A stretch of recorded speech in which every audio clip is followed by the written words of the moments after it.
Salutations, fellow nerds. I'm Rick Y, the Wise Guy. Today's December 18, 2024.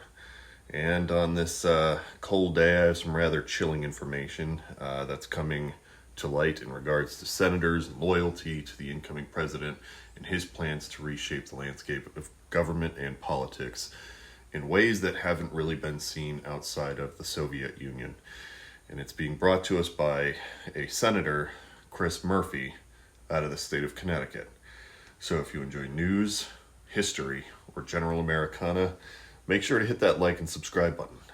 And if you want real-time updates, make sure to diddle that little notification bell. I'd be much obliged. After the House investigated thoroughly the actions that took place before all of our eyes on January 6th, they came to the conclusion that Donald Trump, through evidence and eyewitness testimony, tried to overturn a lawful election illegally through force. Immediately after this event took place, conservatives and Republicans all had no issues making public statements about the travesty that occurred that day.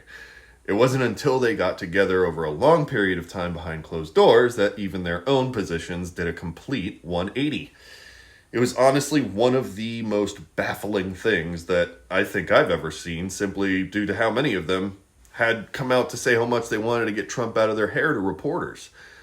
This was the best exit strategy for the party to take to rid themselves of him and his toxicity forever. But instead, they capitulated again because they were afraid of him and his base.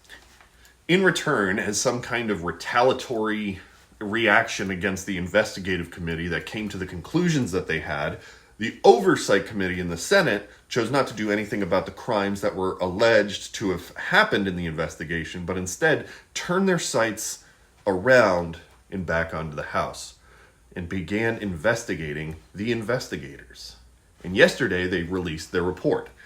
Had it not been for Chris Murphy, many of us would still be kind of unaware of the implications that this is setting forth. Without providing any evidence to back any of the claims that were placed in it, the report systematically denies every illegal act that was implicated onto Trump that day and states that the only thing that should happen is that Liz Cheney and others should be investigated by the Department of Justice for witness tampering. Again, no evidence to back this claim, at least none that the committee chose to publish along with their report. Now, some are calling this next part the chilling part of this ordeal, as again brought to light by Senator Chris Murphy. Donald Trump has been trying desperately to appoint his political opponents, i.e. fellow Americans, with the moniker enemies from within, and considers Democrats, liberals, and progressives all to be the number one threat to America.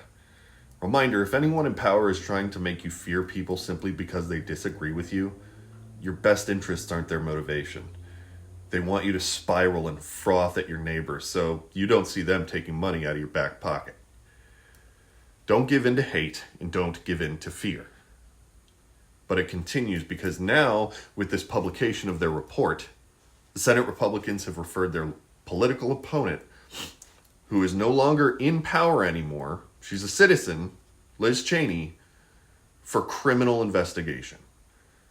Donald Trump's faction in the legislature has begun officially their top-down strategy of using the legal arm of the government to try and snuff out his detractors. Not unlike Soviet authoritarians of the Cold War era and through to today with Putin's strategies. And his incoming FBI director, Kash Patel, was nominated for the position specifically after he promised to pursue Donald Trump's perceived enemies. As long as they can find a MAGA loyalist federal judge, they can find a jurisdiction within which to hold a trial and possibly begin convicting people for shedding light on his abhorrent behavior. The most important thing, I think, that needs to be said to his voters and Republicans.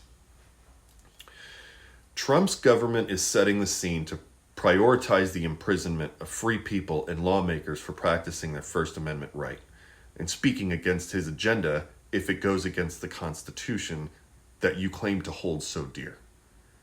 How long are you going to let the flagrant disregard for your rights as an American go unchecked? Does it matter to you that they're normalizing the muzzling of those in power who can actually highlight injustices as they occur? Does it matter that they're threatening to jail their political opponents without any evidence at all? Does it matter that they're ignoring the Constitution to fulfill their goals? You see, for all of the hope you give the Second Amendment, you got to realize that if they have convinced you that they can ignore one amendment here and another over there, they can ignore every amendment. And when they have caused social strife to rise to such an untenable level that someone gets hurt or worse, they're going to go after your freedoms as well. Because fear is a cancerous thing. Once you've empowered people to use it once, it only spreads. And for every healthy tissue that it infects, it only grows in return.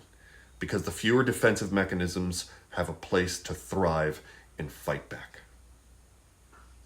But there is a treatment to fear. It's called empathy. It's called compassion. It's having the human maturity to look at another human being who needs your voice and strength and offer an open hand, not a closed fist. The spread of this legalizing the fear is that this cancer will eventually turn to the media. Larger corporate entities like MSNBC and their ilk have proven that their ratings mean more to them than their viewers in a free and fair society with what is supposedly equal justice under the law. So I am sure that they will start going after people like YouTube channels and other social media sites that often cast light on their misdeeds. And now, I find myself in a place that could very well find itself directly threatened by the government for speaking out and nothing more. As Senator Chris Murphy already pointed out, Donald Trump is suing the Des Moines Register for having a bad poll that didn't show an approval of him that didn't reflect in the voting booth. He's using the government to target and pursue media entities that don't shed a positive light on him.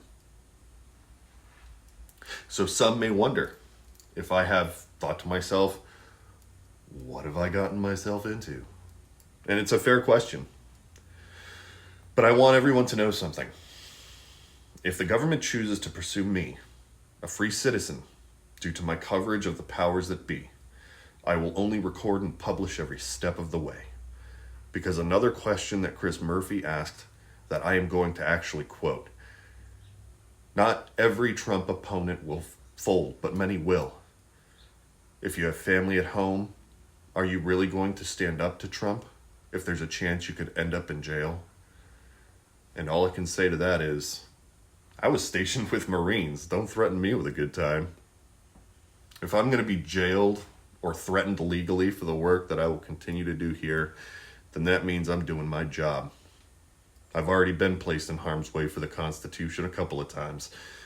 I don't mind doing it again. All I ask of you is that no matter what happens to any of your favorite independent news hosts and their networks going forward, is that you never let fear consume you. You're a human being. Everyone gets scared. But bravery isn't a lack of fear, but an acceptance of it and the will to move through it.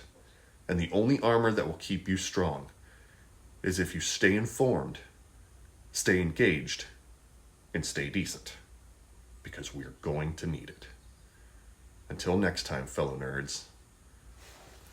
Peace.